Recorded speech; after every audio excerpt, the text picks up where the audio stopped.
including Layla, an album written by Eric Clapton professing his love for Patty, of course, his best friend's wife. Eric Clapton, there's no doubt he's one of the greatest musicians to ever walk the earth, with his fingers weaving magic on the guitar and his voice making the world feel every ounce of pain, joy, and longing in his songs. But when it came to his personal life, well, it's safe to say he might have needed a little more practice. The man who gave us hits like Tears in Heaven and Layla, which are filled with raw emotion, is the same guy whose love life became a full-on rock and roll soap opera. Clapton's marriage to Patty Boyd might just be one of the most legendary and complicated stories in rock history, but what made it even more jaw-dropping was the fact that Patty left him for his best friend. By the early 1970s, Clapton was performing on his own. He had also fallen in love with Patty Boyd, the wife of his good friend, the Beatles' George Harrison. It was Boyd who decided to leave Harrison and marry Clapton. Clapton's own closest pal, George Harrison himself, ended up with the woman Clapton once desperately pined for. And it wasn't just a little flirtation here and there. This was full-blown headlines in every paper type of betrayal. And trust me, it's a drama that would make any soap opera look like child's play. To understand just how wild this story is, let's rewind. First, Patty Boyd, gorgeous model-turned-photographer, was married to the George Harrison, the quiet Beatle, who was not exactly known for being a fiery lover. They had the whole rock star marriage thing going for a while. But let's be real. George wasn't exactly sweeping Patty off her feet all the time. In fact, rumors had it that George's own wandering eye might have been a factor in their rocky relationship. But then comes Clapton, and boom. He falls head over heels for Patty while she's still married to George. This is where things get juicy. Clapton's feelings were so intense, so obsessive, that he wrote Layla, one of the most famous rock songs of all time, about Patty. She was his muse, the woman he just couldn't stop loving. And while Clapton poured all of his passion into his music, Patty, who was clearly caught in an emotional tug-of-war between the two best friends, started leaning more and more toward Eric. But as if that wasn't complicated enough, Patty and George eventually parted ways.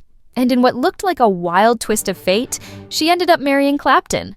Talk about stealing your best friend's girl, right? But did Clapton get the happy ending he was hoping for? Oh no. The thing is, Clapton wasn't exactly easy to live with.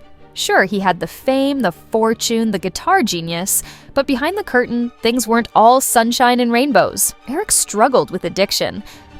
I couldn't get through a day without doing something to alter my consciousness. And it started with heroin, the addiction. It started with sugar. Sugar? Oh yeah, when I was 5, 6 years old, I was cramming sugar down my throat as fast as I could get it down. Sweets, sugar on bread and butter.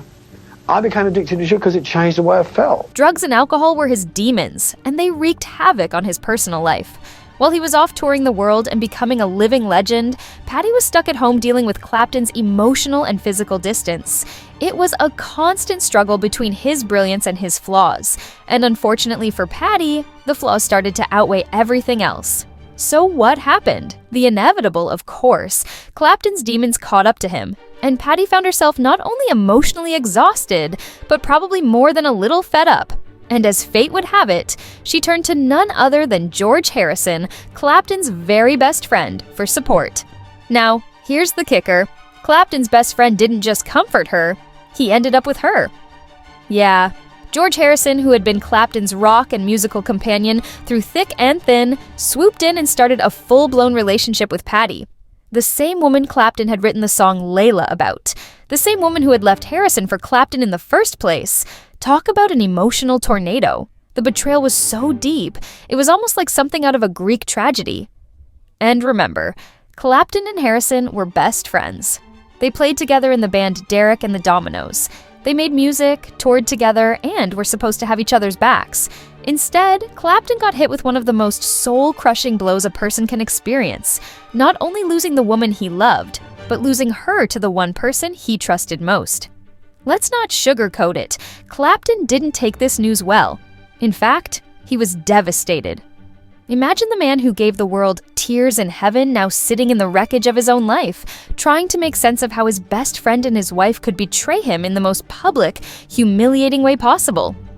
And as the years passed, Clapton would do more and more to change the way he felt. In the later stages, what was a day like for you? I would wake up and look out the window and I didn't know whether it was morning or late afternoon, and if it was dark, whether it was night, evening, or early, I didn't know in the end. And sometimes I didn't even know where I was. Even though I woke up at home, I wouldn't know where I was. How long would a bottle of vodka last? Half a day. Half a day? Yeah. He hit rock bottom.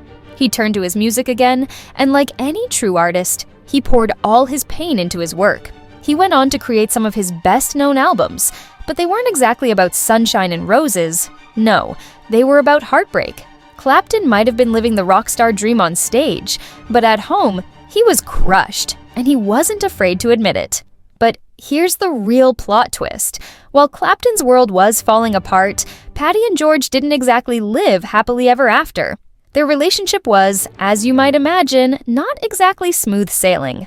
George, being the spiritual and somewhat complicated man he was, wasn't exactly the ideal partner for Patty either. Their marriage was short-lived, and while they remained friends after the divorce, their relationship was forever marked by the awkwardness of it all. As for Clapton, he eventually reconciled with Patty, but it was never the same. Their marriage ended in divorce years later, and though they remained friends, you can't help but wonder if Clapton ever fully healed from what went down. Now, fast forward to today, and Clapton has been open about the pain he went through during that time, both in his music and in his interviews. He's lived a life of triumph and tragedy, and while his relationship with Patty remains one of the most talked about rock and roll sagas, it's clear that for Clapton, it was more than just another messy divorce. It was a life-altering, heart-shattering experience that made him who he is, both as an artist and as a person. So, yeah, Clapton might have had the guitars, the fame, and the rock star legacy, but when it came to love, it was clear he was still figuring it all out. And in the end, it wasn't the music that brought him peace. It was facing the fact that sometimes no amount of talent can stop the messiness of life,